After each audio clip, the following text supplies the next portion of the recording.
To okay TV. నేను మీ journalist శ్రావ్య. నమస్తే, good evening. ప్రధానంగా ఈ జూబ్లీస్ ఉప ఎన్నిక నేపథ్యంలో యావత్ తెలంగాణ మొత్తం ఎదురు చూస్తున్న ఎన్నిక ఇది. సో మొత్తం అందరూ కూడా నాయకులందరూ కూడా ఈ ఎన్నిక కోసం చాలా ఇప్పటికే ప్రచారంలో కష్టపడిన పరిస్థితి. సో ఈ రోజు పోలింగ్ అనేది ఫైనల్ కాబోతా ఉంది. ఈవినింగ్ లోపు దాదాపు ఇప్పటికే 42% పోలింగ్ నమోదవడం జరిగింది. సో ఇంకా దగ్గరలో ఎగ్జిట్ పోల్స్ కూడా అనౌన్స్ చేయబోతా ఉంది. సో ఈ టైంలో ఎలా ఉండబోతుంది అనేది, అలాగే ఉదయం నుంచి కూడా కొంత ఉత్కంఠ కనపడతా ఉంది. ఎక్కువ శాతం దాడులు కనపడతా ఉంది. కొద్దిగా కాదు, చాలా ఉత్కంఠ కనపడతా ఉంది. ఎంత అంటే కొట్టుకునే దాకా వెళ్ళిపోయింది బీఆర్ఎస్ వర్సెస్ కాంగ్రెస్. ఇక బీజేపీ ఒకటే తక్కువ ప్రస్తుత పరిస్థితుల్లో సైలెంట్ గా వాళ్ళ పని వాళ్ళు చేసుకుంటూ పోతా ఉన్నారు. ఎందుకంటే వాళ్ళకి అర్థమైపోయింది ఎలాగో రిజల్ట్ వాళ్ళకి ఫేవర్ గా లేదు కాబట్టి. సో చాలా ఉత్కంఠగా నడుస్తా ఉంది. సో ఒకవైపు బీఆర్ఎస్ క్యాండిడేట్ మాగంటి సునీత గారు ఇన్ని రోజులు అసలు వాయిసే లేదని చెప్పి చాలా మంది అనుకున్నాము. కానీ పొద్దున్న నుంచి ఆవిడ ఒక్కలే బూత్స్ అన్ని కూడా తిరుగుతూ సో తన వాయిస్ ఇస్తుంది, చాలా పవర్ఫుల్ వాయిస్ ఇస్తా ఉంది. సో ఖచ్చితంగా గెలుపు మాదే, ఎవరు ఎటువంటి ప్రలోభాలకు లొంగొద్దు, ఎవరికి భయపడద్దు. సో 14వ తారీఖు తర్వాత మన తడాకా ఏంటో చూపిద్దామని చెప్పి మొట్టమొదటిసారి మాగంటి సునీత గారు అంత ఫైర్ అవ్వడం కూడా ఎవరు కూడా చూడలేదు. బహుశా బీఆర్ఎస్ గారు కూడా చూసుకుంటారు ఇప్పటి వరకు.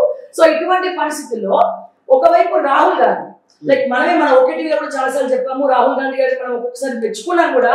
సో ఫేక్ ఓట్స్ ఏవైతే ఉన్నాయో నేషనల్ కాంగ్రెస్ ప్రజెంటేషన్ ఇచ్చి మరి బెంగళూరులో అనుకుంటా ప్రజెంటేషన్ ఇచ్చి మరి ఒకే ఇంట్లో ఎంతమంది ఉన్నారండి? ఒకే ఇంట్లో 67 ఓట్లు ఉన్నాయి. సో 26 డోర్ నెంబర్లో ఏం జరుగుతుందని చెప్పి నేషనల్ మీడియా మొత్తం ఆ ఇంటి మీదే ఫోకస్ పెట్టింది. ఒకవైపు వీళ్ళు ఫేక్ ఓట్స్ అని చెప్పి రాహుల్ గాంధీ గారు అక్కడ ప్రచారం చేస్తా ఉంటే, తెలంగాణ రాష్ట్రంలో జూబ్లీ హిల్స్ హైదరాబాద్ నడి బొడ్డు మీద అసలు జనరల్ గానే హైదరాబాద్ లో ఓటింగ్ పర్సంటేజ్ చాలా తక్కువ. అటువంటిది కొద్దో గొప్ప ఇవాళ 42% దాకా వచ్చింది. మొన్న అసెంబ్లీ ఎన్నికలప్పుడు కూడా ఆల్మోస్ట్ 40%, 47%. నాకు తెలిసి ఆల్మోస్ట్ 6 o'clock అయ్యే వరకు సో ఒక 50 to 51% ఏమో అవ్వచ్చు అని ఎలక్షన్ కమిషన్ వాళ్ళు చెప్తా ఉన్నారు, ఏజెంట్స్ చెప్తా ఉన్నారు. కానీ ఒకవైపు ఏమో రాహుల్ గాంధీ గారు అధికార పార్టీ నేషనల్ కాంగ్రెస్ మేము ఫేక్ ఓట్స్ కాదు, ఫేక్ ఓట్లు వేసే వాళ్ళ పడతాము, ఫేక్ ఓటర్ ఐడీస్ ని బయట పెడతామని చెప్పి ప్రెజెంటేషన్ ఇస్తా ఉంటే, తెలంగాణలో బట్టి విక్రమార్క గారు ఒకవైపు డిప్యూటీ ముఖ్యమంత్రి, ఆయన అంటే ముఖ్యమంత్రి తర్వాత ముఖ్యమంత్రి, ఆయన లేట్ వచ్చినా నేను లేటెస్ట్ గా వస్తా అన్నట్టు ఈ రోజు ఎలక్షన్ క్యాంపెయిన్ ఎక్కడ కూడా మన బట్టి గారు అయితే కనబడలేదు. బట్ ఇవాళ పోలింగ్ బూత్స్ అని కూడా సో వెళ్తా ఉన్నారు, పోలింగ్ బూత్స్ అని కూడా తిరుగుతా ఉన్నారు చాలా స్పీడ్ గా. సో కాంగ్రెస్ నాయకులు అందరూ ఫీల్డ్ లోనే ఉన్నారు, బీఆర్ఎస్ వాళ్ళు కూడా ఫీల్డ్ లో ఉన్నారు, కానీ ఎవరిని కూడా గెలవనివ్వట్లేదు. సో మొత్తం సోషల్ యాక్టివిస్ట్ కావచ్చు, సో ఏం జరుగుతుంది జూబ్లీ హిల్స్ ఎన్నికల్లో అని చెప్పి చాలా ఉత్కంఠగా ఉంది. సో దీని మీద చర్చ పెట్టడానికి మన ప్రైమ్ టైమ్ లో మనతో పాటు బీఆర్ఎస్ నుంచి పవన్ రెడ్డి గారు ఉన్నారు, అలాగే Congress spokesperson doctor Shivakumar గారు ఉన్నారు, డాక్టర్ శివప్రసాద్ గారు పొలిటికల్ అనలిస్ట్ ఉన్నారు, వినయ్ విప్లవ్ గారు మరి నిరుద్యోగుల తరఫున, జేఏసీ తరఫున, అన్ఎంప్లాయ్మెంట్ తరఫున మాట్లాడడానికి చర్చలో పాల్గొనడానికి అందరు రెడీగా ఉన్నారు. సో అందరు కూడా నమస్కారం అండి. So first time okay TV debate లో పార్టిసిపేట్ చేస్తున్నారు, చాలా సంతోషం. సో ముందుగా సార్ డాక్టర్ శివకుమార్ గారు, సో చెప్పండి, అధికార పార్టీ తరఫున మీరు చూసినట్టయితే పొద్దున్న నుంచి మనం చూస్తా ఉన్నాము. సో పోలింగ్ చాలా అద్భుతంగా నమోదవుతుంది, అంటే అట్లీస్ట్ ఈ టైం కన్నా 42% రీచ్ అయింది. కానీ ఎందుకు ఇన్ని కాంట్రవర్సీస్ అధికార పార్టీ మీద వస్తా ఉన్నాయి? పోలింగ్ బూత్స్ విషయంలో కావచ్చు, లేకపోతే ఓటింగ్ విషయంలో కావచ్చు, రిగ్గింగ్ జరుగుతుందని చెప్పి బహిరంగంగా దొరికిపోతా ఉన్నారు. సో ఏ రకంగా చూస్తారు? ఇందులో ఒక టీవీ ప్రేక్షకులకు మీకు ప్యానల్ నమస్కారం. కాంగ్రెస్ పార్టీ ఏదైతే మాగంటి గోపీనాథ్ గారు కాలం చేసేందుకు జూబ్లీస్లో బై ఎలక్షన్ రావడం జరిగింది. దానికి కాంగ్రెస్ పార్టీ తరఫున నవీన్ కుమార్ యాదవ్ని అదే క్యాండిడేట్గా సెలెక్ట్ చేయడం జరిగింది.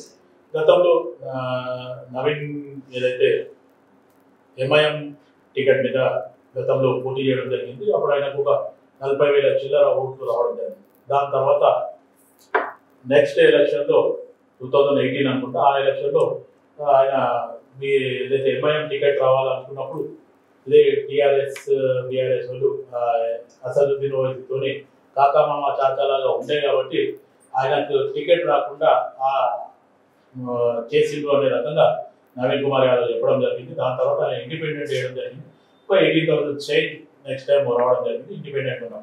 ఆ రకంగా ఆలోచిస్తే అటు ఆ 2 ఎలక్షన్లో కూడా మనం చూస్తే బీఆర్ఎస్ మాగంటి గోపీనాథ్ గారు గెలవడం, తర్వాత అజారుద్దీన్ గారు 2nd ప్లేస్ ఉండడం, 3rd ప్లేస్ నవీన్ ఉండడం, 4th place BJP Deepak Reddy ఉండడం. ఆ గతం నుంచి అప్పుడు కూడా జరిగింది. మొన్న రీసెంట్ ఈ బై ఎలక్షన్ల మటుకు ఖచ్చితంగా మనం అనుకుంది ఏంటంటే టీఆర్ఎస్ మధ్యన కాంగ్రెస్ మధ్యనే ఫైట్ ఉంటుంది, బీజేపీ మొత్తానికి పోటీలో లేదనేది మనం అనుకోవడం జరిగింది.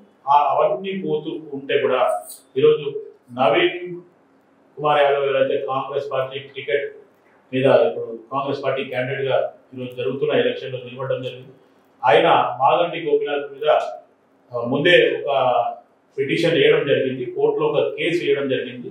మాగంటి గోపీనాథ్ ఏదైతే ఆయన ఎలక్షన్ అఫిడవిట్లో తప్పు సమాచారం ఇచ్చిండు అనే రకంగా కేసు వేయడం జరిగింది. ఈరోజు మాగంటి గోపీనాథ్ గారు చనిపోకుండా ఈరోజు బై ఎలక్షన్ వచ్చేది డూప్లిక్స్లో అనేది నాకు కూడా ఉన్న సమాచారం. ఎందుకంటే లీగల్గా మనం చూసినాం. సో ఆ రకంగా ఆయన చనిపోయిన తర్వాత నవీన్ దాన్ని విత్డ్రా చేసుకోవడం, దాంతోపాటు అందరికంటే ముందే ఈరోజు మాగంటి సునీత గారు మాగంటి గోపీనాథ్కి 2nd వైఫ్ అనే రకంగా కూడా చెప్పడం జరిగింది. ఫస్ట్ వైఫ్ ఉంది అది అంటే టీఆర్ఎస్ దాన్ని కొట్టేసిండ్రు. ఎలక్షన్ కమిషన్ దగ్గర పోతే కూడా సార్ ఇన్ని రోజులు గుర్తురాలేదా ఫస్ట్ వైఫ్ 2nd వైఫ్ అని? సరిగ్గా ఎన్నికలకి ఒక 3 రోజుల ముందే వాళ్ళ రెండో భార్య తీసుకురావడం అనేది మొదటి భార్య తీసుకురావడం అనేది ఏ రకంగా చూడొచ్చు? సో ప్రతిపక్షాలు కూడా మండిపడుతూ ఉన్నాయి ఇది కాంగ్రెస్ పార్టీ చేసేటువంటి రాజకీయ కుట్ర అని. ఎందుకంటే Maganti Gopinath family first family ఏదైతే మీరు అంటున్నారో సో అంత్యక్రియలకి రాలేదు, ఇప్పటివరకు రాలేదు. మాట్లాడితే ఎంత సరే ప్రతిపక్షాలు బెదిరిస్తున్నాయని వాళ్ళు చెప్తున్నారు. ప్రతిపక్షాలు బెదిరిస్తూ ఉంటే కన్న తండ్రికి అంత్యక్రియలు చేయడానికి ఎందుకు రాలేదు అనేది ఇక్కడ క్వశ్చన్. దీని గురించి అయితే మొత్తానికి దీని వెనకాలంతా కేటీఆర్ ఉన్నాడు అనేది ఖచ్చితంగా వాళ్ళ ఫస్ట్ వైఫ్ చెప్తుంది. ఆ పిల్లోడు అబ్బాయి కూడా త్రిలోక్ అనుకుంటారు, అబ్బాయి పేరు కరెక్ట్ సబ్జెక్ట్ అబ్బాయి కూడా ఓపెన్ గా చెప్పడం జరిగింది. పిల్లోడు చాలా సౌమ్యుడు. ఇప్పుడు ఒకవేళ మాగంటి గోపీనాథ్ ఫస్ట్ వైఫ్ కొడుకు ఈరోజు నవీన్ కుమార్ యాదవ్ కనుక ఉంటే ఆ స్టైల్లో ఉంటే పిల్లోడు ఈరోజు రచ్చ చేస్తుంటే, కానీ యుఎస్లో ఉంటూ ఒక మంచి ఎడ్యుకేషన్ చేస్తూ జాబ్ చేస్తున్నాడు కాబట్టి ఆ పిల్లోనికి రిటర్న్ కాల్స్ వచ్చినాయి, నువ్వు ఇక్కడ రావద్దు హైదరాబాద్కి, నీకేమున్నా మేము అక్కడే చూస్తాం, నువ్వు అక్కడే ఉండు అనే రకంగా కూడా KTR and some others TRS చెప్పడం జరిగింది అనే రకంగా ఆ పిల్లోడు రివీల్ చేయడం జరిగింది. దాంతో పాటు ఈరోజు దీనికి మీరు సమాధానం చెప్పాలి. మన పవన్ రెడ్డి గారు అంటే కన్న కొడుకుని కూడా అంత్యక్రియలకి రానటువంటి దౌర్భాగ్య పరిస్థితుల్లో బీఆర్ఎస్ పార్టీ ఉందా? ముందుగా ఒకే టీవీ అభిమానులందరికీ, ప్రేక్షకులందరికీ, అలాగే నాతో పాటు కూర్చున్న మా మిత్రులందరికీ, కాంగ్రెస్ పార్టీ నుంచి వచ్చినటువంటి పెద్దలు మిత్రునికి, అలాగే మా సోషల్ అనలిస్ట్ మిత్రునికి, తమ్మునికి కూడా అందరికి కూడా శుభ సాయంత్రం చెప్తూ, ఇవాళ అన్నగారు అంటున్నారు వాళ్ళ అబ్బాయికి కూడా థ్రెటన్ చేసిరండి. ఇవాళ ప్రభుత్వం ఏమవుతుంది సవే గారు? ఒక్కటి మనం ఆలోచించాలి. ఇవాళ ప్రభుత్వం నడుస్తుంది కాంగ్రెస్ పార్టీ, ప్రభుత్వంలో ఉన్నది వాళ్ళు, ముఖ్యమంత్రిగా ఉన్నది రేవంత్ రెడ్డి. ఇవాళ వాళ్ళు ప్రభుత్వంలో వండుకుంటూ మేమేదో థ్రెటన్ చేసినాం అని చెప్పి కాంగ్రెస్ వాళ్ళు మాట్లాడుతున్నారు. మీ వ్యవస్థ ఉంది కదా, పోలీస్ వ్యవస్థ ఉంది, అధికారం మీద ఉంది, అన్ని మీదే ఉన్నాయి, మరి మీరు ఎందుకు చేయలేకపోయారు? ఇవాళ 3 సార్లు మాగంటి గోపీనాథ్ గారు ఎమ్మెల్యేగా గెలిచిన రోజుల్లో మరి ఆ 3 సార్ల నుంచి ఏ రోజు అప్డేట్ కాంగ్రెస్ పార్టీ కనబడలేదా? అంటే ఈ రోజు మాగంటి సునీత గారు గెలుపు దిశగా దూసుకుపోతున్నారు, ప్రజలందరూ కూడా మ్యాండేట్ ఇవ్వబోతున్నారు. ఇవాళ మీరు ఒక్కసారి రాష్ట్రంలో చూసుకుంటే రాష్ట్ర వ్యాప్తంగా కూడా కాంగ్రెస్ పార్టీ మీద మొత్తం వ్యతిరేక పవనాలు వీస్తూ ఉన్నాయి. ఇవాళ వ్యతిరేక పవనాలు వీస్తున్న సందర్భంలో ఎట్టి పరిస్థితుల్లో ఇక్కడ కాంగ్రెస్ గెలిచే ప్రసక్తి లేదు అని చెప్పి వాళ్ళు ఒక అంచనాకు వచ్చిన తర్వాత ఎంత సిగ్గుచేటు ఇవాళ ఒక ముఖ్యమంత్రి స్థానంలో ఉన్నటువంటి రేవంత్ రెడ్డి గారు ఇవాళ 6 రోజులు టూర్ పెట్టుకొని కాలుకు బల్బం కట్టుకొని తిరిగిండు. ఇవాళ రాష్ట్ర చరిత్రలో, దేశ చరిత్రలో ఎక్కడైనా చూద్దాం, ఎంత పెద్ద ఎలక్షన్ ఉన్నా కూడా, ఏ బై ఎలక్షన్ కూడా ఏ ఒక్క ముఖ్యమంత్రి కూడా ఇంత తిరిగినటువంటి పరిస్థితి. ఇవాళ వాళ్ళంతా తిరిగి ఇవాళ అన్నగారు అంటున్నారు సౌమ్యుడు ఆ అబ్బాయిని థ్రెటన్ చేసిరు అని మాట్లాడుతున్నాడు. 100% మేము గ్రౌండ్ వర్క్ చేసుకోవాలి కాబట్టి ఇప్పుడు మేము ముఖ్యమంత్రిగా లేము. మా ముఖ్యమంత్రిగా కేసీఆర్ గారు ఉండే, బై ఎలక్షన్ కు మేము ఎప్పుడు తిరగలే కదా. ముఖ్యమంత్రిగా కేసీఆర్ గారు ఉన్నప్పుడు ఏ ఒక్క బై ఎలక్షన్ కూడా 6 సార్లు తిరిగిన దాఖలాలు మీరు చూపించండి.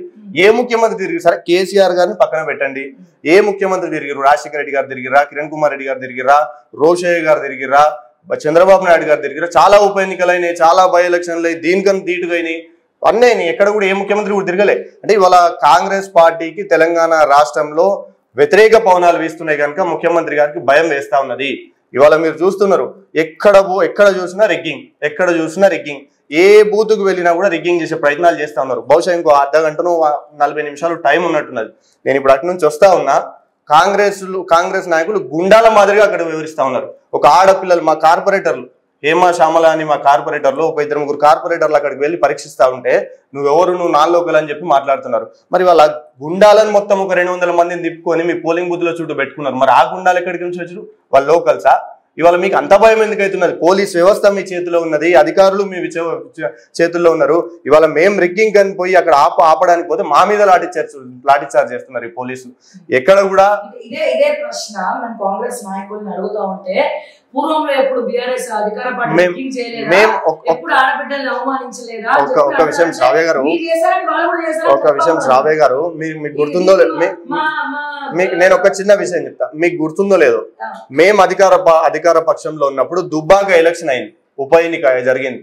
అప్పుడు బీజేపీ నుంచి రఘునందన్ రావు గారు ఉన్నారు, బీఆర్ఎస్ నుంచి మా సోలిపేట వారి సతీమణి కాంటెస్ట్ చేశారు. ఆ రోజు మేము ఒకవేళ కనుక ఇంత నిరాకృష పాలన చేసి ఉంటే, ఆ రోజు కూడా మా వ్యవస్థలన్నీ మా చేతిలో ఉన్నాయి, పోలీసు వ్యవస్థ మా చేతిలో ఉంది, మంత్రులు ఉన్నారు, ఎమ్మెల్యేలు ఉన్నారు, ఎమ్మెల్సీ, మా పార్టీ చాలా పెద్దగా బలంగా ఉంది. ఆ రోజుల్లో మేము చేయని దౌర్జన్యము ఈ రోజు ఎందుకు చేస్తామని చెప్పి మీరు అనుకుంటా ఉన్నారు. అప్పుడు కూడా చేయలేదు, ఇప్పుడు కూడా చేస్తాం. మేము ప్రజలను క్లియర్ మ్యాండేట్ అడుగుతా ఉన్నాం. ఇవాళ 6 గ్యారంటీలు 420 హామీలు ఇచ్చే సోయి లేని నాయకులు ఇవాళ బూతుల దగ్గరకు వచ్చి రిగ్గింగ్లు చేయడం, పబ్లిక్ ను భయపెట్టడం. నిన్న ఒక టైలర్ షాప్ అతన్ని ఓటు ఎవరికి ఇస్తావంటే నేను కారుకి ఇస్తా అన్న పక్షంలో వారిని బెదిరించి మానసిక క్షోభకు గురి చేసినటువంటి లోకల్ నాయకులు వీళ్ళు రిగ్గింగ్ గురించి టీఆర్ఎస్ పార్టీ మీద మాట్లాడంత అవగాహన ఉన్న కారు అని చెప్పి నేను అనుకుంటాను.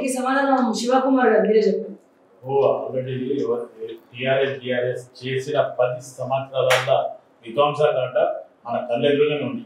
కాంగ్రెస్ పార్టీ వచ్చి 22 నెలలు అవుతుంది. ఈరోజు 10 సంవత్సరాల వీళ్ళు చేసింది ఏంటి, కాంగ్రెస్ పార్టీ 20 నెలల్లో చేసింది ఏంటి అనేది ప్రజలకు అందరికీ. షేక్పేట్ లో 42 ఫ్లైఓవర్లు కట్టినాం. మేము ఏం చేసినామో షేక్పేట్ జూబ్లీహిల్స్ కే చెప్తాము. షేక్పేట్ లో మేము కట్టినంటి ఫ్లైఓవర్లు 42 ఫ్లైఓవర్లు కట్టినాం. మాకు జూబ్లీహిల్స్ GHMC లో వచ్చినటువంటి అవార్డులు 38 అవార్డులు వచ్చినాయి. 2 ఏళ్ల ప్రభుత్వం మీద అయింది, 22 నెలల ప్రభుత్వం అయింది. మరి ఎన్ని అవార్డులు వచ్చినాయో ప్రజలకు మీరు చెప్పాలి.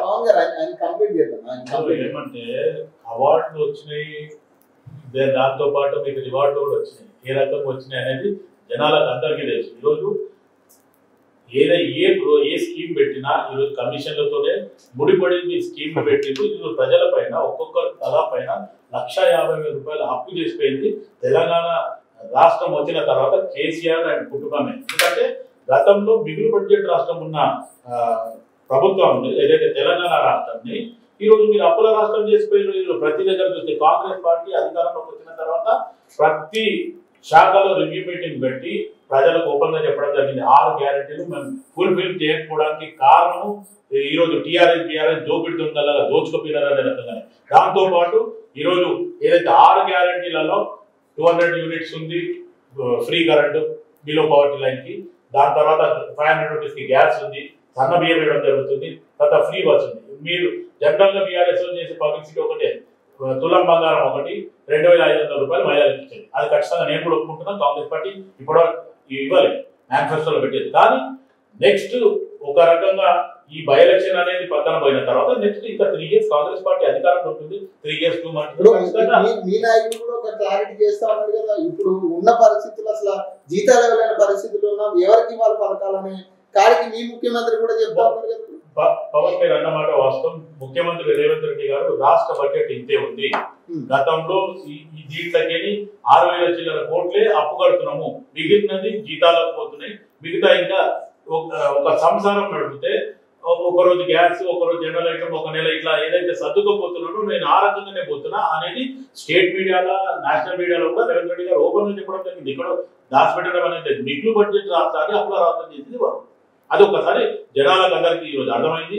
కాళేశ్వరం అయింది, కాళేశ్వరం అప్పుల రాష్ట్రం అని మీరు అంటా ఉన్నారు. సో మీకు మేనిఫెస్టో పెట్టినప్పుడు మీకు తెలియదు అప్పుల రాష్ట్రం అని చెప్పి మీరు అందరు కలిసి ప్రచారం చేశారు. అండ్ అలాగే మా నిరుద్యోగులు కూడా ప్రచారం చేశారు. దీని గురించి మీరు మాట్లాడాలి. విప్లవం హక్కుల రాష్ట్రం కాదు, వాళ్ళ ముఖ్యమంత్రి స్వయంగా ఇప్పుడు అయిన ముఖ్యమంత్రి అప్పుడే చెప్పారు. ఏం చెప్పారు? నేను ఒక్క సంవత్సరం నా కడుపు కట్టుకుంటే అన్ని తీర్చేస్తా అని చెప్పిండు. మరి ఇవాళ అప్పులు ఎందుకు ఇవ్వాలని గుర్తొచ్చినాయో మరి కాంగ్రెస్ పార్టీ నాయకులు సమాధానం చెప్పాలి. ఇప్పుడు కాంగ్రెస్ పార్టీ ఇప్పుడు బీఆర్ఎస్ ఉన్నప్పుడు నిరుద్యోగం ఎలా మోసగించిందంటే, గత ప్రభుత్వం బీఆర్ఎస్ ఇస్తున్న హామీలు ఏదైతే ఇంటికో ఉద్యోగం వస్తే తెలంగాణ రాష్ట్రం అని చెప్పేసి తెలంగాణ సాధన కోసం ఎంతో మంది అమరులు త్యాగం చేసి తెలంగాణ రాష్ట్రం ఏర్పడ్డారు.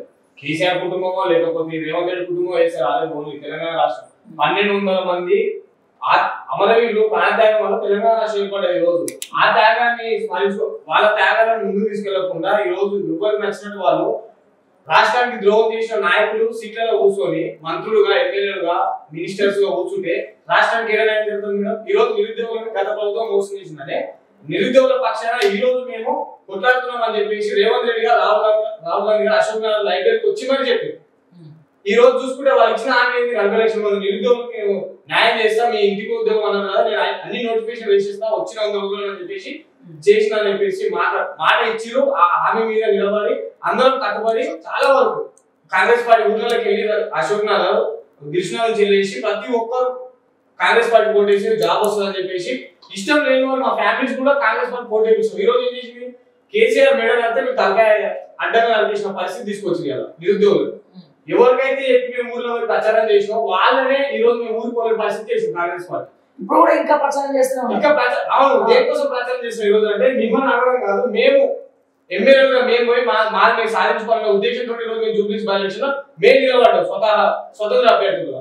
ఈ రోజు కాంగ్రెస్ పార్టీ ఇచ్చిన హామీ నిలబెట్టుకోలేని ఒక దద్దమ్మ ప్రభుత్వంగా ప్రజలు అంటున్నారు, మేము అంటున్నాం, అందరికి తెలిసిందే. ఈ రోజు జియో 29 తీసుకొచ్చి 48 ఇవి ఎవరు తీసుకొచ్చింది మేడం? దీనివల్ల ఎవరికి లాభం? కాంగ్రెస్ పార్టీ ఇచ్చిన హామీలు ప్రజల హామీలు అట్లా పెడితే చదువుకున్న ఉద్యోగులు మాలాంటి నిరుద్యోగులను మోసం చేసి దేనికోసం వచ్చింది? ప్రజాపాలన అనేది లేదు మేడం. ఇక్కడ తెలంగాణ రాష్ట్రంలో బోర్డు మాత్రమే అది ప్రజాపాలన అనేది. లోపల జరిగేది వీళ్ళ కమిషన్లు, వీళ్ళకి కావాల్సిన రాజకీయ స్వలాభం, ఇది తప్ప ఇంకా ఏది లేదు. ఇంకొకటి ఇక్కడ మీరు చూసుకునే ఇప్పుడు ప్రజెంట్ సిచ్యువేషన్ లా నిరుద్యోగులు లేవంటే ఎందుకు మమ్మల్ని ఇంత టార్గెట్ చేస్తారు? మా దగ్గర 100 కోట్లు లేవు, బ్యాక్గ్రౌండ్ లేదు మా దగ్గర. అయినా ఎందుకు ఈ విధంగా మమ్మల్ని టార్గెట్ చేయడం? ఇంటెలిజెన్స్ పెట్టి నేను నామినేషన్ చేసి చెప్పేసి ఆనంద్ కాల్ చేయడం ఏంటి? నవ్వు ఆనంద్ అక్కడ కాల్ చేసి బెదిరించడం ఏంటి? మా ఇంటి పక్కన వాళ్ళకి నా మీద కేసులు పెట్టడం ఏంటి? ఇది ఎంతవరకు కరెక్ట్ మేడం? ఇది ప్రజా ప్రభుత్వమా? ఇదేనా చేసే ప్రభుత్వం అంటే? ఇది ప్రజా ప్రభుత్వమా కాదా? లేకపోతే బీఆర్ఎస్ పార్టీ మంచిదా? ఇది చెప్పాలంటే దీనికోసమే మనతో పాటు స్టూడియోలో డాక్టర్ శివప్రసాద్ పొలిటికల్ అనలిస్ట్ ఉన్నారు. సార్, దీనికి సొల్యూషన్ మీరే చెప్పాలి. బీఆర్ఎస్ మెయిన్ గ్రేట్ అంటున్నారు, కాంగ్రెస్ మెయిన్ గ్రేట్ అంటున్నారు, నిరుద్యోగులు ఇద్దరి వల్ల మోసపోయారు. సో మీరేం చెప్తారు సార్? ముఖ్యంగా మొదటగా ఈ ప్యానెల్లో ఉన్నటువంటి మిత్రులందరికీ కూడా నమస్కారాలు. అదేవిధంగా ఓకే టీవీ ప్రేక్షకులకి నిర్విరామంగా ప్రజల యొక్క కష్టాలు ప్రజలకు చేరుస్తున్నందుకు ఓకే టీవీకి కూడా ధన్యవాదాలు తెలియజేస్తూ అందరికీ హృదయపూర్వక నమస్కారం తెలియజేస్తాం. యాక్చువల్గా ఈరోజు జూబ్లీ హిల్స్ ఉప ఎన్నిక అనేటటువంటి ఆ యొక్క హర్రర్కి మరికొద్ది సేపట్లో తెరబడిపోతుంది, స్టాప్ అయిపోతున్నది. ఇప్పుడున్న ఈసీఐ ప్రకారం according to that ECI 45.50% polling జరిగినట్టు చూస్తున్నాము. అదేవిధంగా ఇక్కడ ఉంటే చూస్తే జూబ్లీ హిల్స్ ఉప ఎన్నిక చూస్తే కొంచెం డిఫరెంట్గా, అన్ని ఉప ఎన్నికల కన్నా చాలా డిఫరెంట్గా కనిపిస్తున్నది. ఇక్కడ సంబంధించింది చూస్తూ ఉంటే ఇందాక మిత్రుడు మాట్లాడినట్టు ఇక్కడ బీఆర్ఎస్, కాంగ్రెస్, నిరుద్యోగ మిత్రుడు మాట్లాడినట్టు దాదాపు ఉప ఎన్నికలు జరిగినప్పుడు డెఫినెట్గా ఏముంటుంది అంటే రూలింగ్ పార్టీ కొంత అడ్వాంటేజ్ ఉంటుంది, కొంచెం ఉంటుంది డెఫినెట్గా. ఎందుకంటే ఇది రూలింగ్ పార్టీ కాబట్టి డెఫినెట్గా ఎంతో కొంత ప్రభావం ఉంటుంది. కానీ ఇప్పుడున్న ప్రస్తుత పరిస్థితుల్లో ఇప్పుడు జరుగుతున్న ఎన్నికలు కేవలం పార్టీలోని కంటెస్టెంట్ క్యాండిడేట్ల మధ్య జరగలేదు. ఇది రేవంత్ రెడ్డి గారు, ఇటు కేటీఆర్ గారు, ఇటు బీజేపీ, ఈ 3 క్యాండిడేట్స్ మిడిల్లో జరిగింది. కానీ కంటెస్టెంట్ క్యాండిడేట్స్ పెద్దగా మాట్లాడిన దాఖలాలు లేవు. అంటే దుబ్బాక ఎలక్షన్లు అప్పుడు తీసుకుంటే రఘునందన్ రావు వర్సెస్ అప్పుడు అక్కడ అట్లా జరిగింది, కేటీఆర్ అట్లా జరిగింది, కంటెస్టెంట్ క్యాండిడేట్స్ మధ్య జరిగింది. ఇప్పుడు అలా జరగలేదు. బీఆర్ఎస్ కాంగ్రెస్ విషయానికి వస్తే 6 గ్యారంటీలు, 6 గ్యారంటీల అమలు అని చెప్పేసి అంత పెద్దగా సాటిస్ఫాక్షన్ ప్రజలు లేరు. అది అక్షర సత్యం, ఎవరైనా ఒప్పుకోవాల్సింది. కాంగ్రెస్ పార్టీ వాళ్ళకు కూడా తెలుసు, ఎందుకంటే అన్ని హామీలు అమలు చేయలేకపోయారు. కొద్దిగా రేవంత్ రెడ్డి గారే చెప్పింది ఏంటంటే విషయము, నేను ఇక్కడ బడ్జెట్ లేదు, నన్ను కోసినా కానీ నాకేం లేవని చెప్పేసి ఒక హంబుల్ క్యాండిడేట్, ఒక ముఖ్యమంత్రి స్థానం నుండి క్యాండిడేట్ అలా చెప్పడం కొంచెం ఇబ్బందికరమైన విషయం. అలా మాట్లాడవలసి లేకుండే. మీకు ఇచ్చింది బీఆర్ఎస్ అసమర్థ పాలన జరిగిన కారణంగానే మీకు ఇచ్చారు గవర్నమెంట్ రూలింగ్ అనేది మీకు ఇచ్చినారు. దానికి మీరు చాలా జాగ్రత్తగా వ్యవహరించాల్సిన అవసరం ఉంటుంటే, కానీ అది అసమర్థత వ్యక్తం అవుతున్నది. చూడాలి మరి ఏం అంతిమ నిర్ణేతలు ప్రజలు వాళ్ళు ఎట్లా ఓటింగ్ చేస్తారో చూడాలి. మరి ఇంతకుముందు మాట్లాడినప్పుడు నిరుద్యోగులు మిత్రుడు మాట్లాడుతుంటే కంటెస్టెంట్ నామినేషన్ జనరల్ గా కంటెస్టెంట్ చేసినప్పుడు ఎందుకు ఈసీఐ రిజెక్ట్ చేయాల్సిన అవసరం ఉంది, దానికి కారణం ఏమైండొచ్చు, ఎందుకు ఇంటెలిజెన్స్ పెట్టాల్సిన అవసరం ఉంది? ప్రజాస్వామ్యంలో భారత రాజ్యాంగంలో every person has its own right ఉంది. ఆర్టికల్ 19 ప్రకారం ఎక్కడైనా మాట్లాడించే హక్కు ఉంటుంది, ఎవరు కూడా రిస్ట్రిక్ట్ చేయాల్సిన అవసరం లేదు. గవర్నమెంట్ ఏ గవర్నమెంట్ అన్నది బీఆర్ఎస్ అయినా కాంగ్రెస్ అయినా సరే ప్రజలకి ప్రశ్నించే హక్కును ఎవరైతే కాల రాస్తారో ఎవరైనా సరే కాలగర్భంలో కలిసే అవకాశం ఉంటుంది. డెఫినెట్ గా రాజ్యాంగాన్ని పరిడవిల్లాల్సిన అవసరం ఎంతో ఉంది, కానీ అలా చేయడం కరెక్ట్ కాదేమో నా అభిప్రాయం. రెండో విషయం, ముఖ్యంగా జూబ్లీహిల్స్ ప్రజలకి పొద్దున కూడా నేను ఒక వీడియో తయారు చేయడం జరిగింది. దయచేసి మిత్రులందరికీ ఒక సిగ్గుచేటు, ప్రజాస్వామ్య దేశంలో తక్కువ పోలింగ్ జరగడం, దట్టు ఎడ్యుకేటెడ్ లో జూబ్లీహిల్స్ లాంటి ప్రాంతాల్లో తక్కువ ఓటింగ్ జరగడం చాలా బాధాకరమైన విషయం. రూరల్ ఏరియాస్, ఇల్లిటరేట్స్ వాళ్ళు ఏదో బాధతో భయంతో ఓట్లు వేస్తున్నారు, ఎంతో కొంత ఓటేస్తున్నా న్యాయం జరుగుతున్న ఓటేస్తున్నారు. జూబ్లీహిల్స్ ప్రజలారా ఎందుకు మీరు ఓట్లు లేకుండా ఉంటున్నారో నాకు అర్థమవుతలేదు. జూబ్లీహిల్స్ ప్రజలు ముందు సెకండ్ క్యాపిటల్ ఆఫ్ ఇండియా కూడా ప్రకటించబోతున్నారు హైదరాబాద్ ని. చర్చ నడుస్తా ఉంది. హైదరాబాద్ నుంచి పోలింగ్ జరగట్లేదు. అబ్సల్యూట్లీ చాలా దారుణ పరిస్థితి. లాస్ట్ టైం అయితే 47% పోలింగ్ వచ్చింది, ఈసారి 50 to 55% పోలింగ్ వచ్చే అవకాశం ఉంటుంది. చాలా దారుణమైన విషయం. దయచేసి నెక్స్ట్ వచ్చే ఎన్నికల్లో కూడా దయచేసి పోలింగ్ పర్సెంటేజ్ పెంచాలి. ప్రజాస్వామ్య దేశంలో పోలింగ్ అనేది ఒక ఓట్ అనేది ఒక వజ్రాయుధం అనేది, ప్రజలకందరికీ రాజ్యాంగం ఇచ్చే వజ్రాయుధం. దాన్ని కరెక్ట్గా ఉపయోగించుకోవాల్సిన అవసరం ఎంతో ఉంది. అది కాకుండా నేను సెలవు దినంగా ప్రకటించుకొని నేను ఇంట్లో నుంచి ఓటేస్తా అంటే ప్రతి ఒక్క పర్సన్కి మీ ఒకే టీవీ ద్వారా చెప్తున్నాను ఏంటంటే ఓటింగ్ అనేది మీ యొక్క వజ్రాయుధము.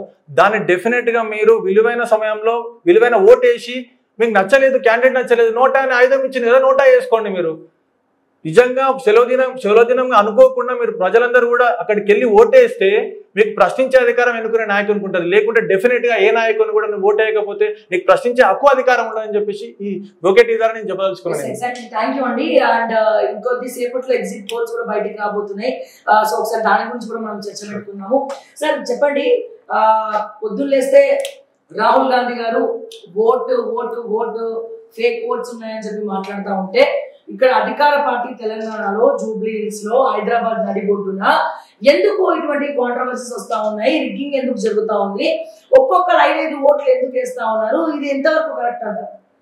శివకుమార్ రాహుల్ గాంధీ గారు మాట్లాడేది సెంట్రల్ లో ఏదైతే ఓటు చోరీ జరిగిందో దాని గురించి మాట్లాడతారు. కానీ ఇప్పుడు ఈరోజు బై ఎలక్షన్ లో జరిగింది ఏదైతే ఓటు చోరీ అయితే కాదు, రిగ్గింగ్ అంటున్నారు. కాబట్టి అక్కడ జరిగిన ఏదైతే పోలింగ్ బూత్ లో ఏం జరిగింది అనేది అక్కడ ఉన్న సమాచారాన్ని బట్టే మనం మాట్లాడాల్సి వస్తుంది. అది చేసిన క్యాండిడేట్ ఎవరికి ఫర్గా చేసింది అనేది కూడా మనకు తెలియదు. ఆ సమాచారాన్ని కూడా మనం తెలుసుకున్న తర్వాతనే మాట్లాడాలి. మోరెవర్ ఇప్పుడు ఇంతకుముందు అనలిస్ట్ మాట్లాడుతూ చెప్పడం లేదు. ఏదైతే క్యాండిడేట్ ప్రకారంగా ఆలోచిస్తే ఈరోజు నవీన్ కుమార్ యాదవ్ ఒక ఆర్కిటెక్ట్ ఇంజనీర్ గా చదవడము, తర్వాత 3 ఎలక్షన్లు కూడా పోటీ చేయడము. ఎందుకంటే జూబ్లీహిల్స్ లో గల్లీ కూడా ఆయనకు తెలిసిన ఏరియా ఉంది, ప్రజలతో కూడా మంచి సత్సంబంధాలు ఉన్నాయి. ఒక ఆర్గనైజేషన్ పెట్టి పేద పిల్లలకు చదువు చదివేయడము, లేకపోతే ఎవరైతే ప్రెగ్నెంట్ లేడీస్ ఉన్నారో వాళ్ళకి ఒక అన్నలాగానో తమ్ముళ్ళలాగానో లేకపోతే పుట్టబోయే పిల్లలు మేనమామలాగానో ఒక శ్రీమంతం అనేది కూడా ఒక ఇయర్లీ వన్స్ ఒక ప్రోగ్రామ్ పెట్టుకుంటున్నాడు.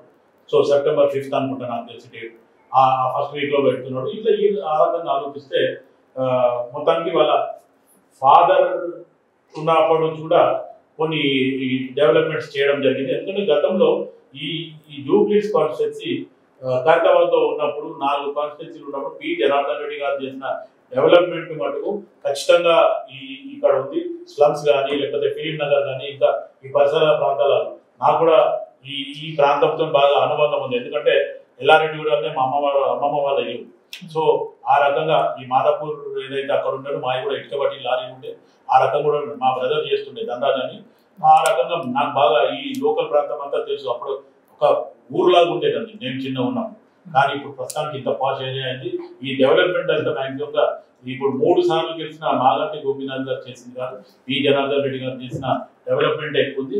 గతంలో కేసీఆర్ గారు తెలంగాణ ముఖ్యమంత్రిగా వచ్చినప్పుడు కొద్దిపాటి వర్షం పడితే మనం బోట్లు వేసుకొని పోవాలి, నన్ను గెలిపిస్తే నేను ముఖ్యమంత్రి అయితే మొత్తానికి ఇట్లాంటిది ఏం లేకుండా చేస్తాను. కానీ ఈ రోజు మొన్న మనం వర్షం పడితే చూసిన కొద్దిపాటి వర్షంకి మొత్తానికి నీళ్లు నిండినాయి, బోట్లనే తిరగాలి అన్న పరిస్థితి ఉంది. అంటే కేసీఆర్ కానీ మాగంటి గోపీనాథ్ చేసింది.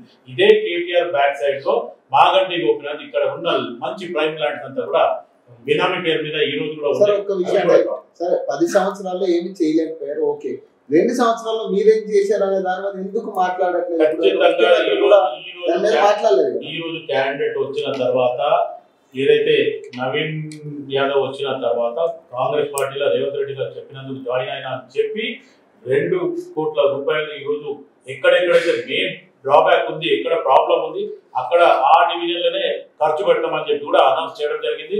దానికి వివేక్ వెంకటస్వామి ఎవరైతే మంత్రిగా ఇన్ఛార్జ్ ఉండేనో ఆయన కూడా చెప్పడం జరిగింది. తర్వాత ఇంకా 2 మంత్రులు కూడా అంటే 2 నెలల టైం అంటే ఒపీనియన్కి వస్తేనే ఖర్చు పెడతారనే కాడికి వచ్చింది. అంటే లేదు పవన్, అయితే ఇక్కడ ఉందంటే ఏదైతే ఎలక్షన్ కోడ్ ఆఫ్ కండక్ట్ రాకముందే ఈ బడ్జెట్ కూడా అలొకేషన్ జరిగినాయి. కోడ్ ఆఫ్ కండక్ట్ వచ్చిన తర్వాత చేస్తే ఎలక్షన్ ని దృష్టిలో పెట్టుకొని చేస్తాం అనే రకంగా కాదు. ఎలక్షన్ కోడ్ ఆఫ్ కండక్ట్ రాకముందు క్యాండిడేట్ అట్లా అనుకుంటే మా ఆఫీస్ పక్కనే తోడు పెట్టారు. గోపీనాథ్ గారు శ్రావ్య గారు మీరు ఒకటి మర్చిపోతున్నారు. మీరు ఒకటి మర్చిపోతున్నారు. దీని వల్ల ఏమైపోయిందంటే ఎట్లా ఉందంటే ముందు పోయి వెనకాల పోయిలాగా అన్ని రోడ్లు తోడు పెట్టేసారు. ఆ పక్క గలి ఈ పక్క గలి ఏ జరుగుతున్నట్టు గెలిపించండి తర్వాత బలం చేస్తారు. ఏదైతే పాత డ్రైనేజ్ లైన్ ఏదైతే ఉందో, సివియర్ లైన్ కానీ డ్రైన్ లైన్ కానీ ఉందో అది నీళ్లు రాకుండానే అది మంచిగా చాలా దగ్గర అవి వేస్తూ చేయడం జరుగుతుంది. ఒకటేమంటే ముఖ్యమంత్రి రేవంత్ రెడ్డి గారు గతంలో లేరు, ఏదైతే ఫామ్ హౌస్ లో పట్టుకొని కేసీఆర్ చేసినట్టు కాదు, ఈయన ఖచ్చితంగా స్పాట్ మీద పోతుండు. అవసరం అయితే ఇప్పుడు ఇంతకుముందు ఏ ముఖ్యమంత్రి కూడా ఇట్లా తిరగలే అని చెప్పి తమ్ముడు ఇప్పుడు కొత్త ప్రాబ్లం వచ్చింది. ముఖ్యమంత్రి ఎక్కువ తిరగడం వల్ల ప్రజలకి ట్రాఫిక్ ఇక్కట్లు వస్తుంది. ముఖ్యమంత్రి ఒకటే ఓపెన్ గా చెప్పిండని ఏమని, నేను వర్కింగ్ ప్రెసిడెంట్ ఉన్నప్పుడు నేను ఏ యాక్టివిటీగా నేను ఉన్నానో, ఈ రోజు ఏదైతే పిసిసి అధ్యక్షుడు అయినప్పుడు ఎట్లున్నానో ఈ రోజు నేను మా ముఖ్యమంత్రి అయినా సరే నేను అదే దిశగా పనిచేస్తా. ఖచ్చితంగా నేను యాటిట్యూడ్ ఇంప్లిమెంటేషన్ కావాలి. ఇంప్లిమెంటేషన్ లేని మాట నేను కూడా చెప్తా. అది కష్టం చేయాలి కదా.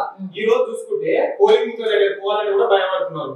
ఎందుకంటే ఒకవేళ కాంగ్రెస్ కేసీఆర్ కనుక నేను బీఆర్ఎస్ సిబ్బందులు మాట్లాడి బీఆర్ అనుకూలంగా అయితే కాదు మేడం. నేను కేసీఆర్ మీదే కొట్లాడినాను, ధర్నా చేసి రాష్ట్రంలో చేసి ఈ రోజు నాకు ఈ బీఆర్ఎస్ పార్టీ కాదు, నేను ప్రభుత్వం పైన కొట్లాడుతున్నాను. ఎందుకంటే ఈ రోజు చూసుకుంటే గల్లీలో ఏముంది, క్యాంపెయిన్ చేసినాం మేము మా నిరుద్యోగ అభ్యర్థి అస్మాక్ సపోర్ట్ చేసినాను, నా రిజెక్ట్ చేసినా. ఈ రోజు చూసుకుంటే కనుక గల్లీలో పోతే నేను 2009లో జవహర్లాల్ హాస్టల్కి వచ్చిన madam, boys hostel government hostel చదువుకునేది. 2009 నుంచి మొదలుకుంటే ఈ రోజు 2020 వరకు పెద్దగా మార్కెట్ లేదు మేడం. బోరబాడ రైమంత కార్మిక బోరబాడ ఏ చూసుకున్నా ఏ కళ్యాణ మధునాథ్ ఎక్కడ అదే ఏం అప్పుడు ఇప్పుడు కాకపోతే ఏంటంటే బీఆర్ఎస్ లో బుల్డోజర్ పోలేదు, పేదల ఇంటి మీద. కాంగ్రెస్ లో బుల్డోజర్ పోతుంది, అంతే తేడా ఉంది. కానీ ఆ డ్రైనేజ్ వ్యవస్థ కానీ రోడ్లు కానీ అక్కడ ఉన్నటువంటి బండ ఏదైతే ఇప్పుడు బోరబండ అన్నారు, బోరబండలు అంత ఇబ్బందికరంగా ఉన్నప్పుడు ప్రభుత్వం ఇనిషియేటివ్ తీసుకున్నప్పుడు ఐటీ మున్సిపల్ శాఖ అన్నారు కేటీఆర్ గారు, నేను ఏదో డెవలప్ చేశాను. మరి అలాంటి ప్లేస్ లో మనుషులు బతుకుతారా? వాళ్ళకి ఆ ప్లేస్ లో కాకుండా మంచి ప్లేస్ లో మంచి భూముల దగ్గర ప్లాన్ కట్టిస్తే అయిపోతుంది కదా. ఇప్పుడు ఎంత ఘోరమైన ప్లేస్ అంటే బండ మీద ఒక పెద్ద బండ మీద ఘోరబండ మీద అటు పోవాలంటే వాళ్ళు ప్రైవేట్ చేసుకున్న ఇచ్చేనా దాని మీద పోయి వాళ్ళు ఇల్లు కట్టుకోవడం మేడం. ఎంతో దారుణం ఇది. ఇది ఆ ప్రభుత్వాలు చేసే పని. పేద ప్రజలు అంతా ఎక్కడ లేకనే కదా పేద ప్రజలు అక్కడ తలదాచుకుంటున్నది. ఇలాంటివి ఎందుకు పట్టించుకోరు? ఎక్కడ ఉప ఎన్నిక వస్తే పథకాలు రావు, ఇప్పుడు మీరు గెలిపిపోతే మీరు ఏం చేయాలంటే అది ప్రజాప్రభుత్వం ఎట్లయితే ప్రజా నాయకులు ఎట్లయితే ఒకటన్నాడు. ఇప్పుడు ముఖ్యమంత్రి గారి స్పీచ్ చాలా రోజుల తర్వాత మాట్లాడుతూ, అది కూడా జూబ్లీహిల్స్ కి అది తెలిసి ఆయన ఫస్ట్ టైం అనుకుంటా ఆయన మాట్లాడడం కూడా. మరి అట్లాంటి వ్యక్తి పథకాల విషయం గురించి ఏదైనా హామీ ఇవ్వాలి ప్రజలకి, లేదా అభివృద్ధి సంక్షేమ పథకాల గురించి మాట్లాడాలి, లేదా పథకాలు ఏం పెట్టాం ఏం అమలు అవుతా ఉన్నాయి వాటి గురించి కాకుండా మీరు ఒకవేళ బీఆర్ఎస్ కోటేస్తే మీకు రావాల్సిన పింఛన్ రాదు, లేకపోతే వేరే అని ఎందుకు అంత ప్రలోభం పెట్టే ప్రయత్నం ఎందుకు చేస్తా ఉన్నారు మీరు? ఒకటి ఏమంటే ముఖ్యమంత్రి గారు ఏదైతే రోడ్ షో కానీ లేకపోతే ఏదైతే ఈ మీటింగ్స్ ఏదైతే చేసిందో అక్కడ ఆడ పబ్లిక్ నుంచి కెరీర్లు కానీ లేకపోతే ఆ రకంగా మనం వస్తే అది చెప్పారు ఉద్దేశపూర్వకంగా నేను అధికారంలో ఉన్నా మీకు ఇవ్వ అనే రకంగా అయితే ముఖ్యమంత్రి రేవంత్ రెడ్డి గారు మాట్లాడింది కాదు. ఎందుకంటే ఆయన జనాల మధ్యన ఒక ముఖ్యమంత్రిగా ఉంటే జనాల మధ్యన వస్తుండు అంటే ఆ రకంగా చేస్తా అనే రకంగా అయితే ఇప్పటివరకు రాలేదు కదా సార్. ఇప్పుడు వరకు అడిగింది అది కదా. 2 ఏళ్ళగా ప్రతి ఒక్కరు నిరుద్యోగుల దగ్గర నుంచి రైతుల దగ్గర నుంచి సామాన్యుల వరకు ముఖ్యమంత్రి గారు మీరు ఒకసారి మా దగ్గరికి రండి అని చాలా మంది అడిగారు కదా. హైదరాబాద్ అడిగారు. 10 సంవత్సరాల చేయండి రైతు రుణమాఫీ చేసింది కాంగ్రెస్ పార్టీ. ఆ రకంగా ఆలోచిస్తే మీకు ఏదైతే ధాన్యం కొనుట్లో కూడా మూలకలు ఎత్తిన దండం అని చెప్పి కూడా ముఖ్యమంత్రి ఆదేశాలు ఇవ్వడం, టెలికాన్ఫరెన్స్ లో మాట్లాడి గమనించడం కాదు, అక్కడ అధికారులు పోయినా లేదా. ఈరోజు గతంలో విద్యార్థులకి గురుకులాన్ని పెట్టిన రోజులు ఉన్నాయి. ఈ రోజు కాంగ్రెస్ పార్టీ వచ్చిన తర్వాత వీళ్ళ ఫాలోవర్స్ ఉంటే అక్కడ చెడగొట్టాలని పేరు చెడగొడితే కూడా ఈరోజు గ్రూప్ 1 ఆఫీసర్లని, గ్రూప్ 2 ఆఫీసర్లని అక్కడ ఏంటి మీరు ఖచ్చితంగా సర్వే చేయమని చెప్పారు. మీకు వ్యతిరేకంగా మాట్లాడిన వాళ్ళందరూ బీఆర్ఎస్ వాళ్ళేనా? వ్యతిరేకంగా మాట్లాడారు. వ్యతిరేకంగా అంటే పవన్ నేను కొన్ని సందర్భాల్లో దీనికి కాంగ్రెస్ పార్టీ స్పోక్స్ పర్సన్ ఒకవేళ తప్పు చేస్తే ముఖ్యమంత్రి చేసినా నేను ఖచ్చితంగా నేను దాన్ని ఒప్పుకుంటాను. ముఖ్యమంత్రి గారికి మళ్ళీ డిబేట్ కాదు, నేను లైవ్ చెప్తున్నా మీకు అన్నమాట.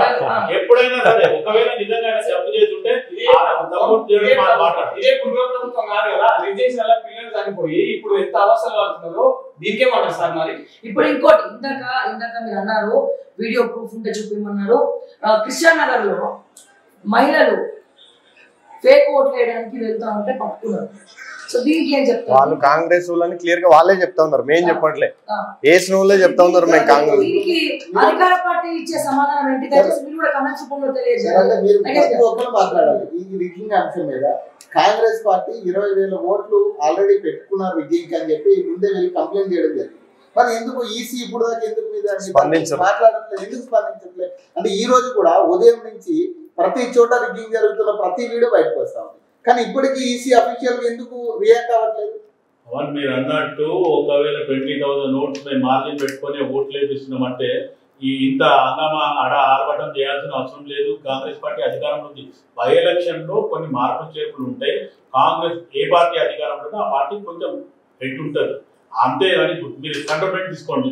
ఆల్రెడీ అక్కడ సానుభూతి ఉంది, యాక్సిడెంట్ లో చనిపోయింది లాస్ అని చెప్పి, కానీ మేబీ కాంగ్రెస్ పార్టీకి అక్కడ పట్టం కట్టడం జరిగింది. ప్రజలు కూడా విఘ్నులు, ఏ పార్టీకి ఎప్పుడు మనం టర్న్ కావాలనేది అది ఇంకోటి మోర్ ఎవర్.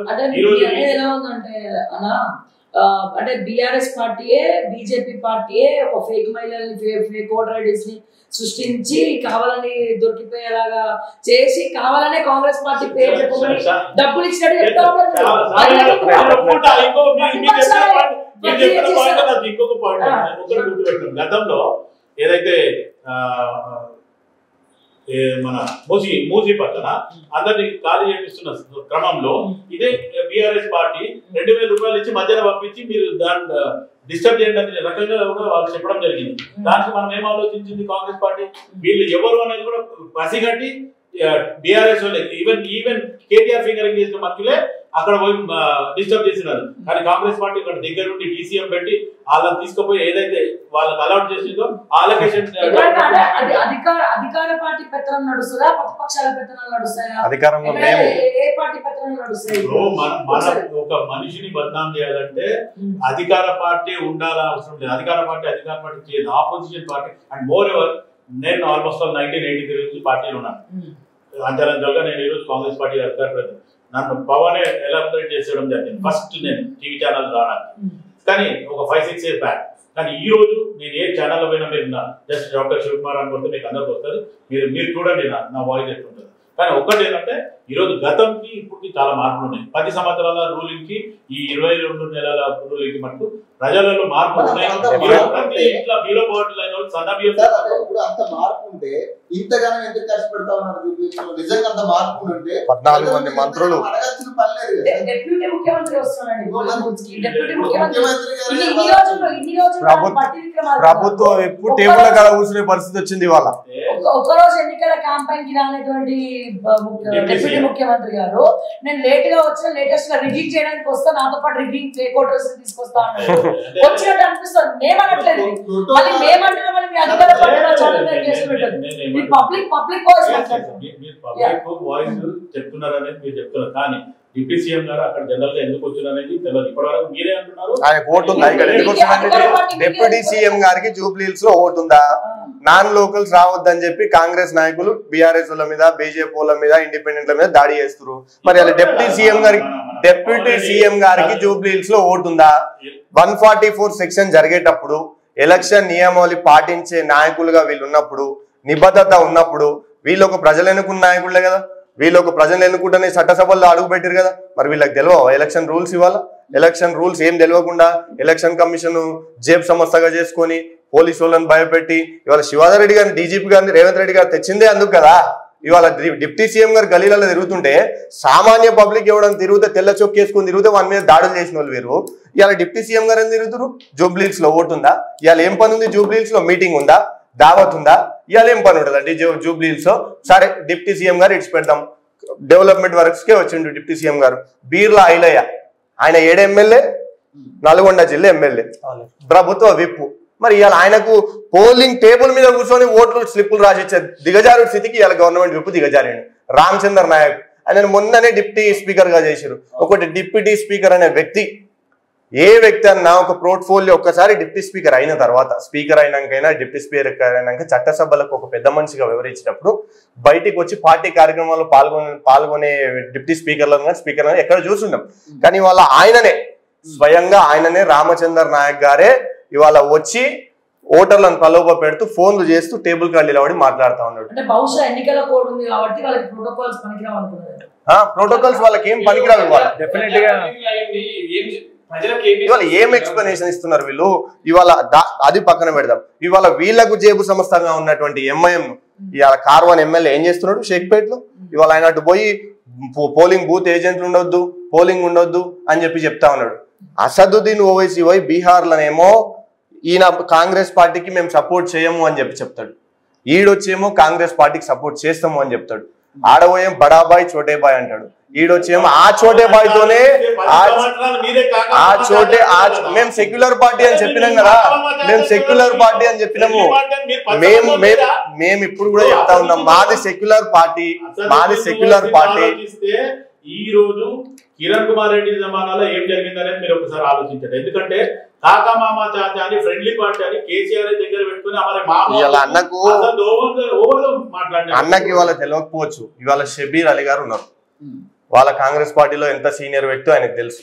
ఆ షబీర్ అలీ గారికి ఇవాళ మంత్రి ఇవ్వకుండా ప్రభుత్వ సలహాదారుడు ఇచ్చి సెక్రటరియట్ పరిమితానికి చేసిన వ్యక్తి రేవంత్ రెడ్డి. ఎందుకు ఒకసారి అన్నకి తెలియకపోతే నేను చెప్తాను. మాకున్న విశ్వాస సమాచారం ప్రకారం ఎంఐఎంలకు దారి వేస్తుండని చెప్పి స్వయాన రాహుల్ గాంధీ గారు ఆయన మంత్రి చేయకుండా ప్రభుత్వ సలహాదారుగా కూర్చోబెట్టిండు. ఇవాళ అదే ఎంఐఎం రాహుల్ గాంధీ గారు వద్దంటే అదే ఎంఐఎంని వేసుకొని తిరుగుతున్న వ్యక్తి ఇవాళ రేవంత్ రెడ్డి. ఇవాళ ఎవరికి సమాధానం చెప్తారు? ఇవాళ ఎంఐఎం వద్దని చెప్పి ఒకరు అంటారు, ఎంఐఎం కావాలని ఒకరు అంటారు. దీనికి సమాధానం మా పొలిటికల్ అనలిస్ట్ శివప్రసాద్ గారే చెప్పాలి. ఇద్దరు వాదన విన్నారు, నిరుద్యోగ వాదన కూడా మీరేం చెప్తారు? యాక్చువల్గా మీరు అంటున్నారు ఈసీ అనేది ఇవన్నిటి కూడా చూసుకోవాలి. యాక్చువల్గా సూపర్విజన్ అనేది ఈసీ దేశంలోనే మొట్టమొదటిసారిగా జూబ్లీహిల్స్ ఉప ఎన్నికల్లో డ్రోన్ ద్వారా పర్యవేక్షిస్తానని చెప్తున్నారు. మొట్టమొదటి ఎన్నికలు ఇవి జూబ్లీహిల్స్. ఎందుకు మరి ఇవన్నీ రిగ్గింగ్ చేస్తుంటే రిగ్గింగ్ చేస్తుంటే ఇవన్నీ చేస్తుంటే ఈసీ ఎందుకు సూపర్వైజ్ చేస్తలేదో ఒకసారి ఆలోచించాలి. ఎందుకంటే it's independent body, judicial body ఉన్నప్పటికీ కూడా ఎందుకు ఈసీ తన పని తాను చేసుకోవట్లేదు? రెండో విషయంలో మీ డిప్యూటీ సీఎం సంబంధించింది. యాక్చువల్గా EC model code of conduct ప్రకారము డిప్యూటీ సీఎం అయినా ఎవరైనా సరే ప్రోటోకాల్ ప్రకారం రావద్దు. సైలెన్స్ పీరియడ్ లో స్థానికులే ఉండాలి. అదర్ కాన్స్టిట్యూన్స్ పీపుల్ ఎమ్మెల్యే అయినా ఎమ్మెల్సీ అయినా where the one may be either CM అయినా సరే ఇక్కడ రావడానికి వీలు లేదు. ప్రోటోకాల్ పనిచేయదు అసలు. There should not be escorts ఉండొద్దు. కాబట్టి అది చేయొద్దు. జనరల్ దుర్వినియోగం అన్నట్టే అది. ప్రజలకి ఓట్లకి ప్రభావితం చేయొద్దు అసలు. అంటే government expenditure you should not use, అది యూజ్ చేయొద్దు మనం. రెండో విషయం అని చెప్పేసి ఇప్పుడున్న సమాచారం 47.16% 5 గంటలకు వచ్చిందని చెప్పేసి మీ ద్వారా వస్తున్నది సమాచారం. నాకు తెలిసి ఇంకా దాదాపు ఇంకా 3-4% కూడా పెరగొచ్చు, అంతే. That's it. నేనేమనుకున్నాను టైం అయిపోయింది 55% అట్లా వచ్చే అవకాశం అనుకున్నాను, కానీ అట్లా జరగకపోయి ఉండొచ్చు. చూడాలి మరి. ఇంతే అయింది లాస్ట్ టైం కూడా 47 అయింది, ఈసారి కూడా ఇంతే అని చెప్పేసి చూద్దాం. మరి ప్రజలు ఎవరికి పట్టం కడతారో మరి చూడాల్సిన అవసరం ఎంతో ఉంది. డెఫినెట్ గా ఇప్పుడున్న ప్రస్తుత పరిస్థితులు చూస్తుంటే క్యాండిడేట్ వైజ్ చూసుకుంటే నవీన్ యాదవ్ సంబంధించింది. యాక్చువల్గా నవీన్ యాదవ్ యొక్క ఫేస్ అనేది కాంగ్రెస్ పార్టీకి అడ్వాంటేజ్ అని చెప్పేసి నా యొక్క పర్సనల్ ఒపీనియన్. ఎందుకంటే కాంగ్రెస్ పార్టీ మీద చాలా వ్యతిరేకత ఉంది. ఎందుకంటే 6 గ్యారెంటీస్ అమలు లేకపోవడం కొంచెం వ్యతిరేకత ఉంది. దట్టు ఇంకో చిన్న శ్రీశైలం మీద వాళ్ళ నాన్న గురించి కూడా చాలా సార్లు ఆ నెరేటివ్ అనేది క్రియేట్ చేయగలిగారు బీఆర్ఎస్ పార్టీ. ఆయన రౌడీ అని చెప్పేసి అదని చెప్పేసి క్రియేట్ చేయగలిగారు. కానీ ప్రజలు ఏం నమ్ముతారో చూడాలి. మరి అది నిజంగా నవీన్ యాదవ్ మీద ఎంతో కొంత సోషల్ యాక్టివిటీ చేస్తున్నారు, ఫౌండేషన్ యాక్టివిటీస్ అని రన్ చేసినాయని చెప్పేసి చాలా మంది అంటున్నారు. ఎక్కడ చూసినా కానీ వార్తల్లో చూస్తుంటాం మనం నవీన్ యాదవ్ మీద ఎంతో కొంత ఫేవరెట్ ఉందని చెప్పేసి జనాలు అనుకుంటున్నారు. చూడాలి మరి. మాగంటి సునీత గారు ఇప్పటిదాకా మీరు ఫస్ట్ స్టార్టింగ్ లో డిబేట్ స్టార్ట్ చేసినారు. మాగంటి సునీత గారు చాలా ఎక్కువ అంటే చాలా బాగా మాట్లాడినట్టు అనిపిస్తుంది. ఎందుకంటే ప్రీవియస్ డేస్ లో నేను కూడా ఎటువంటి న్యూస్ ఛానల్లో చూడలేదు, ఈ రోజు చూసింది. బహుశా నాకున్న అభిప్రాయం ఏంటంటే తను 10 రోజుల క్రితం బాగా మాట్లాడుతుండే ఇంకొంచెం బీఆర్ఎస్ పార్టీకి ఎడ్జ్ ఉండే అవకాశం ఉందేమో అని చెప్పేసి చూస్తున్నాం. మొత్తం కూడా కేటీఆర్ గారే హ్యాండ్ ఓవర్ చేసినారు. నిన్న కూడా యాక్చువల్గా మన సభ కూడా మంచి హైలైట్ అయినట్టు అనిపిస్తుంది. ఎందుకంటే బీఆర్ఎస్ మంచి స్ట్రాటజీతో వస్తున్నారు. అది కాంగ్రెస్ పార్టీ మన అజారుద్దీన్ సంబంధించింది, మినిస్టర్ సంబంధించింది ముస్లిం ఓట్స్ చాలా ఎక్కువగా ఉన్నాయండి. 1,17,000 చిల్లర ఓట్స్ ఇక్కడ ఉన్నాయి ముస్లిం మైనారిటీ ఓట్లు.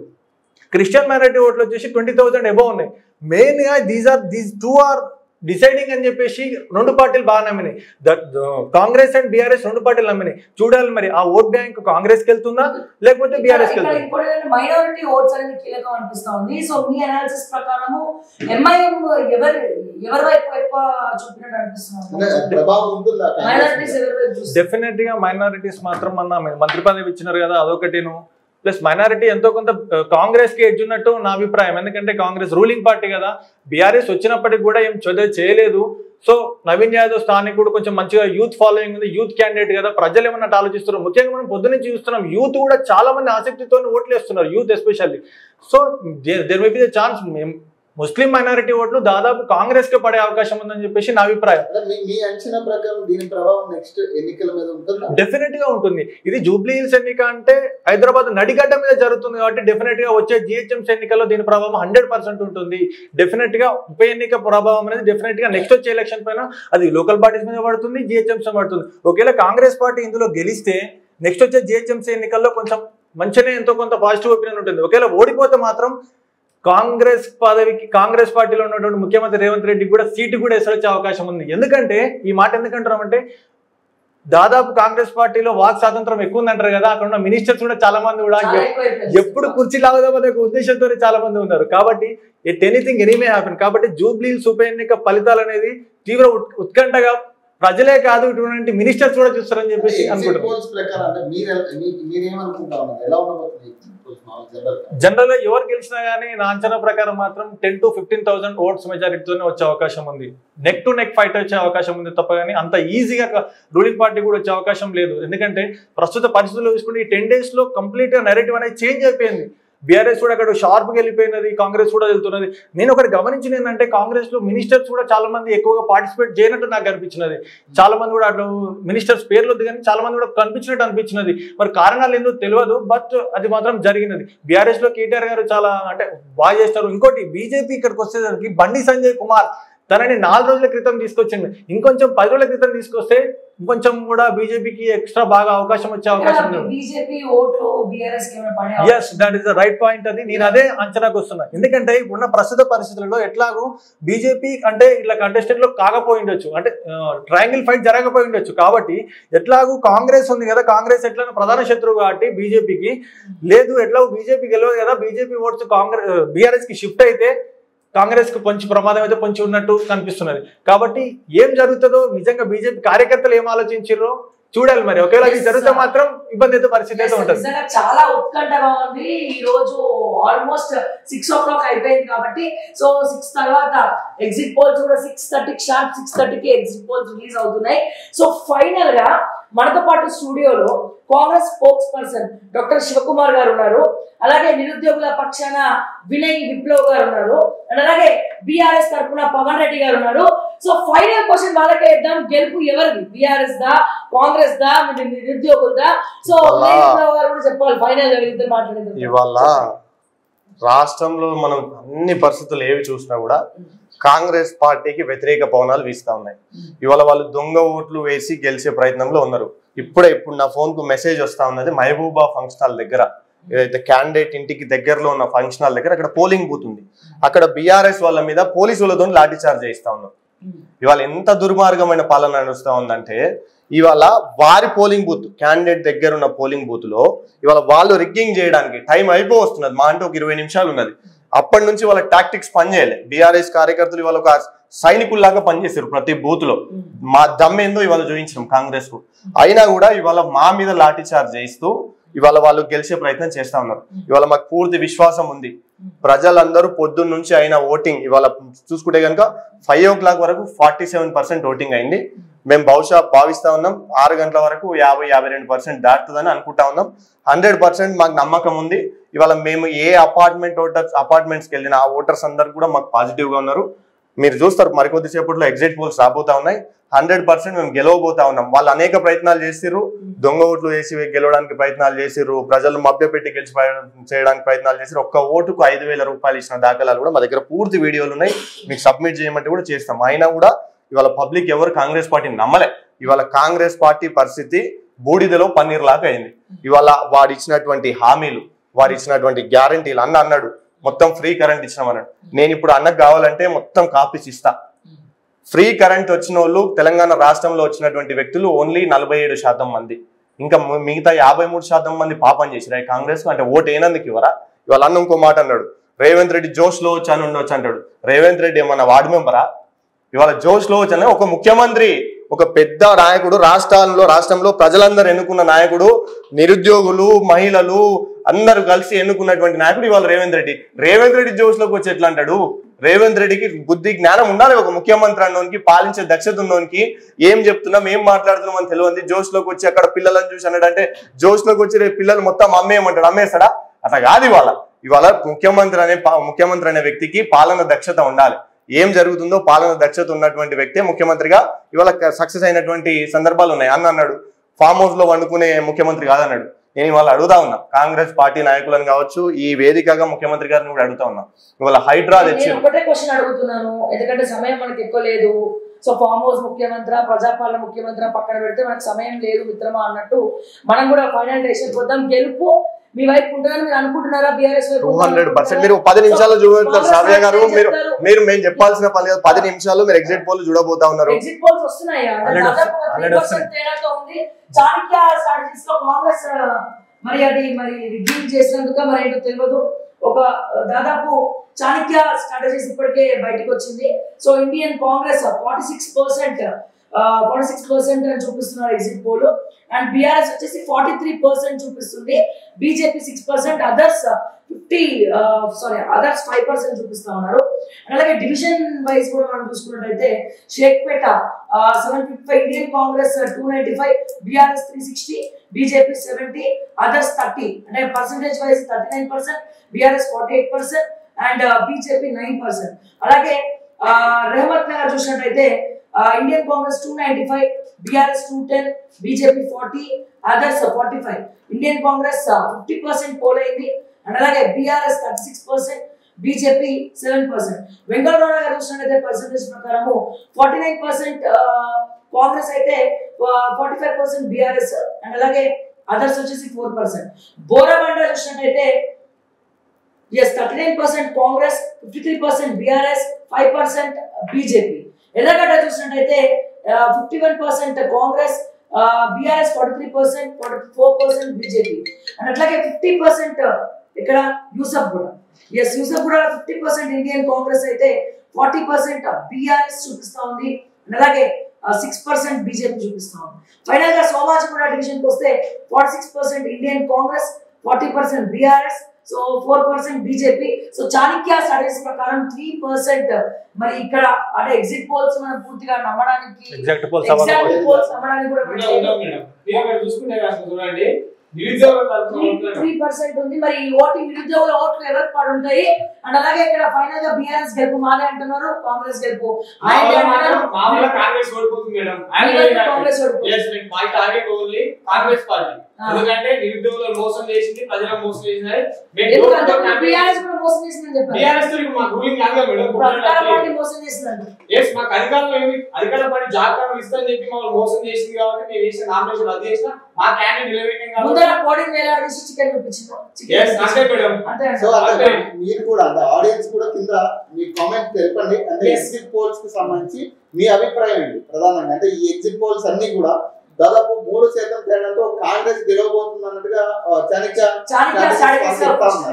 Exit poll. సో దీని గురించి కాంగ్రెస్ నాయకులు ఏం చెప్తారు? శ్రావ్య గారు మీకు కానీ పవన్ గారికి నేను ఓపెన్ గా చెప్తున్నా, ఒకే టీవీ నాయకుడి డిబేట్ లో ఖచ్చితంగా కాంగ్రెస్ పార్టీ తెలుస్తుందని క్యాండిడేట్ మొదటి నుంచి చెప్పడం జరుగుతుంది. క్యాండిడేట్ పరంగా ఆలోచిస్తే నవీన్ కొంచెం క్రిస్టల్ క్లియర్ ఉన్నాడు. మాగంటి సునీత ఇప్పుడు ఆమె ఫస్ట్ టైం రావడం, ఎందుకంటే భర్త లేడు.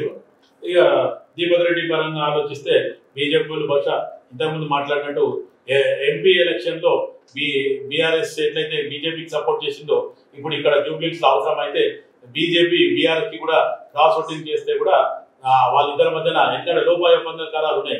ఢిల్లీలో కొట్లాడితే ఢిల్లీలో దోస్తాను కదా, అది అట్లానే ఉంటుంది. బీజేపీ కాదండి, పబ్లిక్ పబ్లిక్ అంటే బీజేపీ కరుడు కట్టిన లీడర్లు ఎవరైతే ఉంటారో వాళ్ళు బీజేపీకి ఇస్తారు. కొంచెం అక్కడ అటు ఇటు ఉన్నప్పుడు ఇప్పుడు వాళ్ళ లీడర్లు చెప్పినప్పుడు ఖచ్చితంగా ఒకవేళ చాణక్య స్ట్రాటజీస్ ప్రకారం చూసుకున్నట్టయితే 3% మాత్రమే మీది ఓటింగ్ అనేది ఉంది అనుకుందాం. అంటే అది కూడా ఎగ్జాక్ట్ పెడితే ఇంకొన్ని ఎగ్జిట్ పోల్స్ కూడా రిలీజ్ అవ్వాల్సి ఉంది. కానీ 3% ఓటింగ్ కూడా ఒక గెలుపు అనుకుంటున్నాం. ఒకవేళ గెలిస్తే కాంగ్రెస్ ఆ 3% ఓటింగ్ అనేది ఒక గెలుపులాగా తీసుకుంటారు. సరిపెట్టుకుంటారు. ఈ గెలుపుతో సరిపెట్టుకునే ఛాన్స్ ఉందా మీరు? పెట్టుకుంటారంటే బై ఎలక్షన్ లో దట్టుబి ఇప్పుడు ఇది ఒక రకమైన ప్రెస్టేజ్ ఇష్యూ లాగా అందుకు. ఎందుకంటే బీఆర్ఎస్ తక్కువ తిరగలేదు, లేదా కేటీఆర్ కూడా ఏం తిరగలేదు. ఇప్పుడు రేవంత్ రెడ్డి ముఖ్యమంత్రి స్థానంలో కూడా తిరిగిండు అంటే ఆయన ఓపెన్ గా చెప్పడం జరిగింది.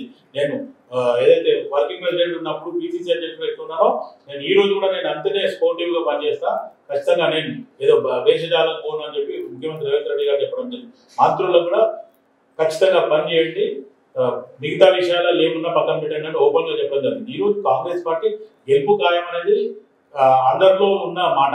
రేపు మెజార్టీ పరంగా ఆలోచించడం, ఒకవేళ ఈ సర్వేలు ఏమైనా మార్పు చేతులు ఉంటాయా లేకపోతే ఖచ్చితంగా ఇంకా మేము అసలు మెజార్టీ గురించి ఆలోచించడం అనేది మొదటి నుంచి చెప్పడం జరుగుతుంది. ఏ పార్టీ గెలిచినా కానీ మాకైతే ఒక అంచనా అయితే వచ్చింది. ఈ ఎగ్జిట్ పోల్ వల్ల మీరు నేషనల్ పార్టీ బీజేపీ కన్నా మాకు 10% ఉంది, 4% ఉంది. సోమాజి కూడా 10% ఉంది, ఒక దగ్గర 6% మాకు 4% ఉంది. అంటే ఈ రోజు మేము నిరుద్యోగులు గెలిచినాం. మేము ఏ పార్టీ గెలిచినా కానీ నిరుద్యోగులుగా ఈ రోజు మేము ఓటు ఇచ్చాం.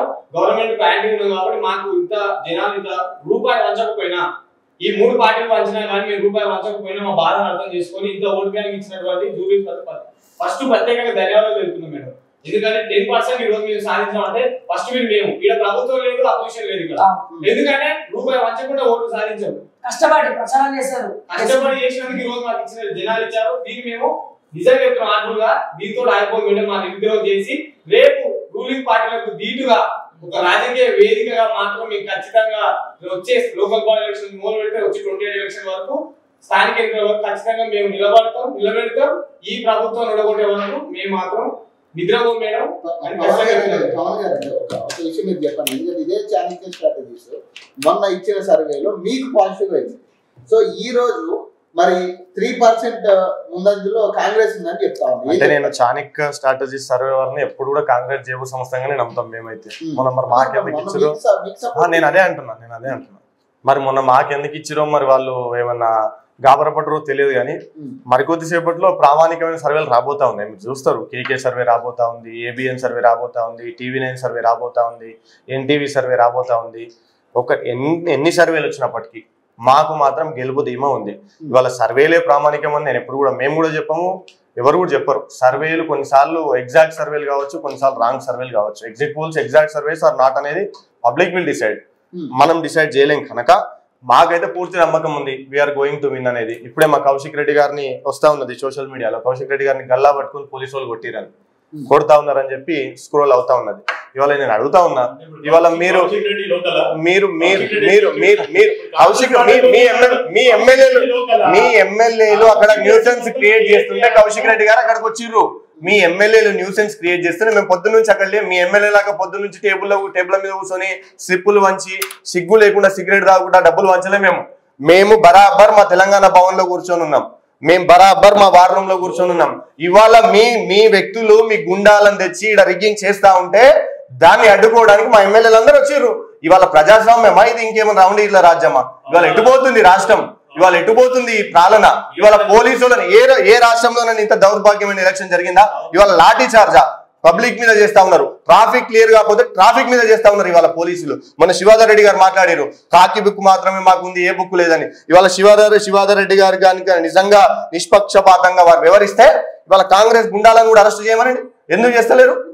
ఆయన క్వశ్చన్ కూడా మీరు ఆన్సర్ చెప్పేస్తే గతంలో టీఆర్ఎస్ మర్చిపోయింది. అంబులెన్స్ వల్ల కానీ లేకపోతే పోలీస్ రక్షకులు కానీ వీళ్ళు చేసిన ఎన్ని తతంగాలు ఉన్నాయో హుజూరాబాద్ లో చూసినాం.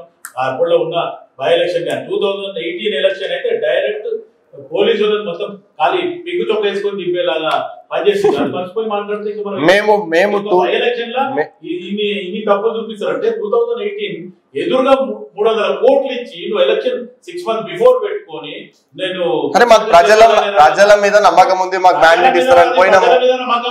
మీరు ఇవాళ స్థానిక సంస్థలు ఎందుకు పెడతలేరు? అన్న చెప్పాలి. ఇవాళ స్థానిక సంస్థలకు ముఖ్యమంత్రి గారు ఎందుకు వెళ్తలేరు? ఎందుకు భయం, అంతగానం భయం? ఇవాళ ఏ అవ్వకు 4,000 రూపాయలు పింఛన్ ఇచ్చారు, ఇవాళ మీరు మాట్లాడుతూ ఉన్నారు బీఆర్ఎస్ వాళ్ళు ఉన్నారు అని చెప్పి మాట్లాడుతూ ఉన్నారు.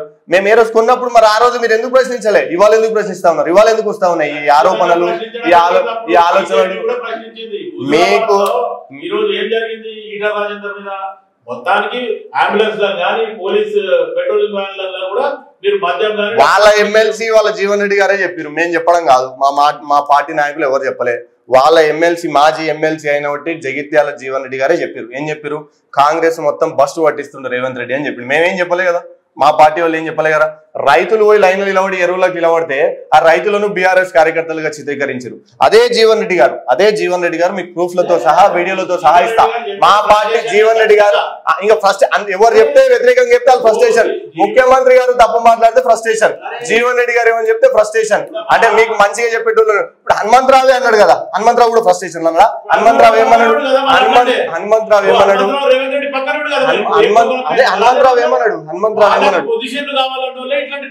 అచ్చా మీకు పొజిషన్లు కావాలన్న మీ పార్టీ నాయకులను కూడా మీరు విభేదిస్తారు. ఇప్పుడు హనుమంతరావు గారిని విభేదిస్తారా?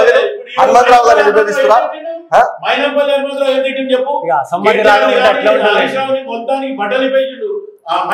అదే మైనంపల్లి హనుమంతరావు మా కాలు మొక్కిండు మా కేటీఆర్. ఆ రోజులు మర్చిపోలే కదా.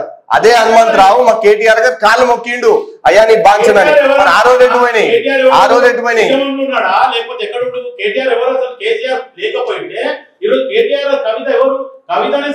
రేవంత్ రెడ్డి రాజకీయంలో ఉన్నాడా?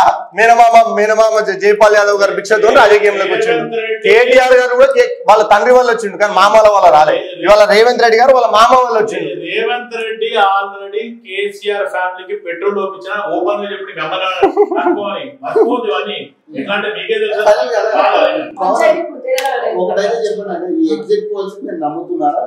మేము 100% అన్నా పవన్ అన్నా మేము చెప్పేది ఒకటే. ఇవాళ ఎగ్జిట్ పోల్స్ ను వాళ్ళ జేబు సంస్థలుగా కొన్ని ఎగ్జిట్ పోల్స్ ఉన్నాయి, వారి గురించి మేము ఆలోచించాం, మేము కామెంట్ చేయం. వాళ్ళ దందా వాళ్ళది. వాళ్ళ ముఖ్యమంత్రి గారు కూడా మొన్న చెప్పారు ప్రెస్ మీట్ లో, కొన్ని సంస్థలు ఉన్నాయి వాళ్ళ దందా వాళ్ళు చేసుకుంటారు అని చెప్పిండు. మేము కూడా వాళ్ళని అవహేళన చేయడానికి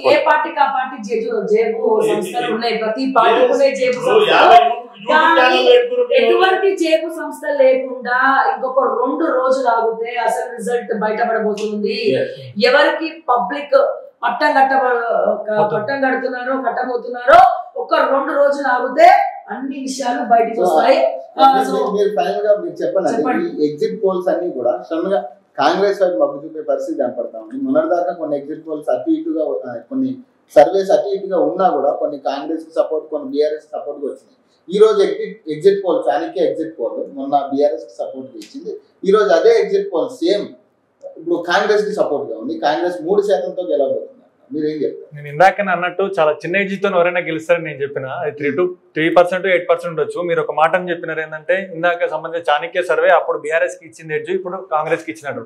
అంటే అందులోనే మనకు తెలుస్తుంది కదా మనకి ఆ ట్రెండ్ అనేది మార్పు అవుతుందేమో. మరి వాళ్ళు తీసుకునే శాంపుల్ ఆ ట్రెండ్ అనేది మార్పు వస్తుందేమో. బేసిక్ గా కాంగ్రెస్ ఎడ్జ్ లో ఉంది అనేది నమ్ముతారు. ఇప్పుడు కాంగ్రెస్ గెలవబోతుంది అనేది నమ్ముతారు. 3%. ఇప్పుడు ఎవరైనా అంటే నమ్మొచ్చు అంటే ఇప్పుడు మిగతా సర్వేలు కూడా మనం చూసుకోవాలి. ఇప్పుడు చూస్తుంటే ఎవరు గెలిచినా 3 to 8% గెలిచే అవకాశం ఉంది. కాంగ్రెస్ కూడా గెలిచే అవకాశం ఉందేమో. 3% చాలా చిన్న ఏజ్ కదా. మనం వాళ్ళదే కరెక్ట్ అనలేము అని చెప్పేసి వాళ్ళని తప్పు కూడా అనలేము. ఎందుకంటే వాళ్ళ ట్రెండ్ ప్రకారము వాళ్ళు తీసుకునే శాంపుల్ విధానం ప్రకారము శాంపుల్స్ ప్రకారం అట్లా జరగవచ్చేమో. అప్పుడు బీఆర్ఎస్ గెలిచి అని చెప్పేసి బీఆర్ఎస్ జేబు సంస్థలేమో, ఇప్పుడు కాంగ్రెస్ జేబు సంస్థ అని అనలేము. వాళ్ళ ప్రకారం వాళ్ళ ప్రొసీజర్ ప్రకారం వాళ్ళు ఫాలో అవుతున్నారు. వాళ్ళ శాంపుల్ తీసుకున్నారు, వాళ్ళు శాంపుల్ తీసుకుంటున్నారు. దాని ప్రకారం వచ్చే రిజల్టే. ఎవరు గెలిచినా కానీ 3 to 8% అంటే మాక్సిమం 10,000 to 15,000 ఓట్స్ మెజారిటీతోనే వచ్చే అవకాశం అయితే ఉందండి. అది వాళ్ళు కాంగ్రెసే గెలిచిందని చెప్పుకుంటారు. అది ఎందుకంటే వాళ్ళ పార్టీ వాళ్ళ మీద అభిమానం ఉంటుంది. బీఆర్ఎస్ వాళ్ళు బీఆర్ఎస్ పైన గెలుతుందని చెప్తుంటారు. నిరుద్యోగులు వాస్తవానికి నిరుద్యోగుల గురించి ఒక మాట మాట్లాడాల్సిందే. డెఫినెట్ గా కాంగ్రెస్ ప్రభుత్వము నిరుద్యోగుల గురించి డెఫినెట్ గా పట్టించుకోవాల్సిన అవసరం ఎంతో ఉంది. లేకపోతే బీఆర్ఎస్ కు పట్టిన గతే కూడా కాంగ్రెస్ కు పట్టే అవకాశం ఉంది. ఎందుకంటే ప్రజలు అనేటోళ్ళు విజ్ఞులు, మేధావులు.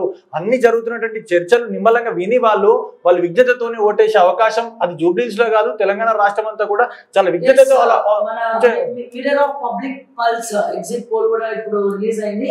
సో ఇండియన్ కాంగ్రెస్ 48.31% చూపిస్తుంది, బీఆర్ఎస్ 43.18% చూపిస్తుంది, బీజేపీ 5.84% చూపిస్తుంది, అదర్స్ 2.67% చూపిస్తుంది. అంటే దాదాపు 2% మైనస్ లో. ఇందాక చాణక్య స్ట్రాటజీస్ ఒక 3%, 3 to 8% అయితే ఇది కేవలం ఒక 2% చూపిస్తా ఉంది. ఆ 2% కూడా మరి రిగ్గింగ్ లేకపోతే ఏంటి అనేది కూడా ఇంకొక 2 రోజులు అయితే 10 నిమిషాలు బయటకు వస్తాయి. అంటే బేసిక్ ఈ సర్వే కూడా కాంగ్రెస్ గెలుస్తుంది అన్నట్టుగానే కనపడుతుంది. దాదాపు అంటే 5% తేడాతో. అంటే మీరేం చెప్తారు? మొదటి నుంచి కూడా క్యాండిడేట్ అలొకేషన్స్ అయిపోయిన తర్వాత నవీన్ కుమార్ యాదవ్ గెలుస్తున్నాడు, కాంగ్రెస్ పార్టీ ఖచ్చితంగా అధికారంకి బై ఎలక్షన్ గెలుస్తుంది అనేది ప్రచారంలో ఉంది. కాకపోతే కొంతమంది బీఆర్ఎస్ అభిమానులు లేకపోతే కేసీఆర్ అనే అభిమానంతో కూడా కొంతమంది మాట్లాడలేదు కాంగ్రెస్ పార్టీ ఇది ఇవ్వలే అది. మొత్తానికి ఎవరు మాట్లాడినా 2500 తులం బంగారం. ఆ తులం బంగారం 2500 కూడా నెక్స్ట్ ఈ కమింగ్ బడ్జెట్ లో ఇస్తారనేది ముఖ్యమంత్రి రేవంత్ రెడ్డి గారు కానీ మంత్రివర్గంలో నిర్ణయం అండి. ఖచ్చితంగా ప్రజలకు ఏదైతే ఇచ్చిందో. ఇంకోటి ఎస్పెషల్లీ యూత్ మీద కూడా గతంలో ఏదైతే నిరుద్యోగ వృత్తి ఇస్తా అని చెప్పి 2018 కేసీఆర్ చెప్పి ఇవ్వలే. ఈరోజు కాంగ్రెస్ పార్టీ వచ్చి 22 months లో కూడా ఇవ్వలే.